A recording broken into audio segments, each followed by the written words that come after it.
السلام علیکم ورحمۃ اللہ وبرکاتہ۔ ناظرین، آپ ہمارا یوٹیوب چینل دین اور دنیا دیکھ رہے ہیں۔ جو حضرات ہم سے واٹس ایپ پر سوالات پوچھتے ہیں، جو ای میل کے ذریعے سے جو ہم سے سوالات پوچھتے ہیں، تو ان کے جوابات ان کو جو ہے نا وہ ٹیکسٹ کی صورت میں بھی دے دیے جاتے ہیں اور اس طرح ویڈیو کی شکل میں بھی دے دیے جاتے ہیں، تاکہ افادہ عام ہو اور ہر سننے والا بھی وہ اس مسئلے کو جان سکے اور اس پر عمل کر سکے اور آگے بھی وہ شیئر کرے تاکہ اوروں کو بھی اس سے فائدہ ہو۔ تو آج کے سوالات میں ایک سوال یہ ہے کہ ایک سائل پوچھتے ہیں کہ کیا کسی کو رخصت کرتے وقت اللہ حافظ یا خدا حافظ کہنا درست ہے یا نہیں۔ دیکھیں، شریعت کا جو مسنون طریقہ ہے جو حدیث میں موجود ہے وہ یہ ہے کہ آپ صلی اللہ علیہ وسلم جب کسی کو رخصت کرتے تھے تو آپ ان کا ہاتھ پکڑ لیتے تھے اور تب تک آپ ان کا ہاتھ نہیں چھوڑتے تھے جب تک وہ خود اپنا ہاتھ نہ چھڑائے، اور پھر جب وہ جانے لگتے تو اس کے لیے دعا کرتے، استودع اللہ فی دینک و امانتک و خواتیم عملک، اس کے لیے دعا کرتے اور اس کے بعد پھر اس کو رخصت کرتے اور دروازے تک اس کو رخصت کرنے کے لیے جاتے۔ تو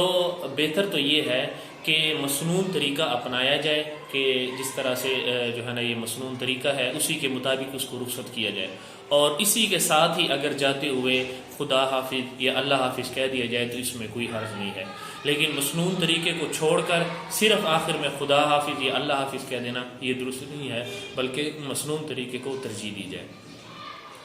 ایک اور سائل سوال کرتے ہیں کہ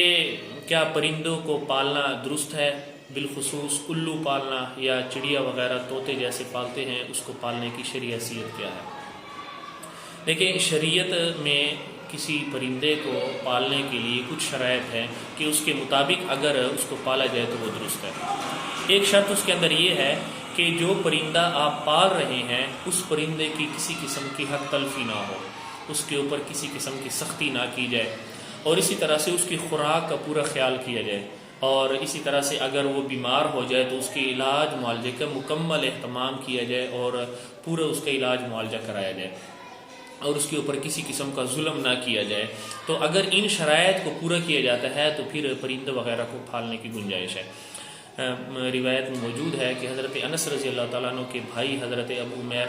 تھے، ان کے پاس ایک پرندہ تھا، تو آپ صلی اللہ علیہ وسلم جب بھی ان کے پاس تشریف لاتے یا وہ آپ صلی اللہ علیہ وسلم کے پاس سے گزرتے تو آپ صلی اللہ علیہ وسلم سے فرماتے، یا ابا عمیر ما فعل النغیر، کہ ابو عمیر تیرے نغیر جو کہ ایک پرندہ تھا اس کا کیا بنا، کیونکہ وہ ان سے کھیلتے تھے۔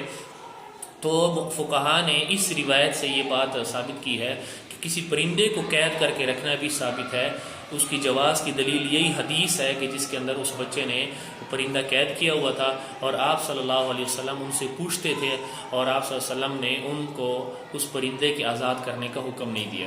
تو اگر کوئی آدمی ان شرائط کو سامنے رکھ کر کسی پرندے وغیرہ کو پالتا ہے تو پھر ایسی صورت میں اس کے پالنے کی گنجائش ہے، اور اگر ان شرائط کو پورا نہیں کر سکتا تو اس کے لیے جائز نہیں ہے۔ جیسے ہی بخاری کی روایت ہے، بہت مشہور روایت ہے کہ ایک عورت نے ایک بلی کو باندھ کے رکھا ہوا تھا اور اس کو بھوکا پیاسا رکھا ہوا تھا اور باندھا ہوا تھا کہ وہ اسی حالت میں فوت ہو گئی، تو پھر ایسی صورت میں اس عورت کے لیے یہی سزا تھی کہ اس کو جہنم میں ڈال دیا گیا۔ تو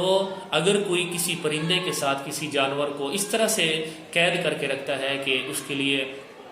خوراک وغیرہ کا انتظام نہ کر سکے، بیماری کی صورت میں اس کے علاج معالجے کا انتظام نہ کر سکے، تو پھر ایسی صورت میں وہ شخص گناہ گار ہوگا اور اس کو سزا دی جائے گی۔ اللہ تبارک و تعالی ہم سب کو شریعت کے مطابق زندگی گزارنے کی توفیق عطا فرمائے۔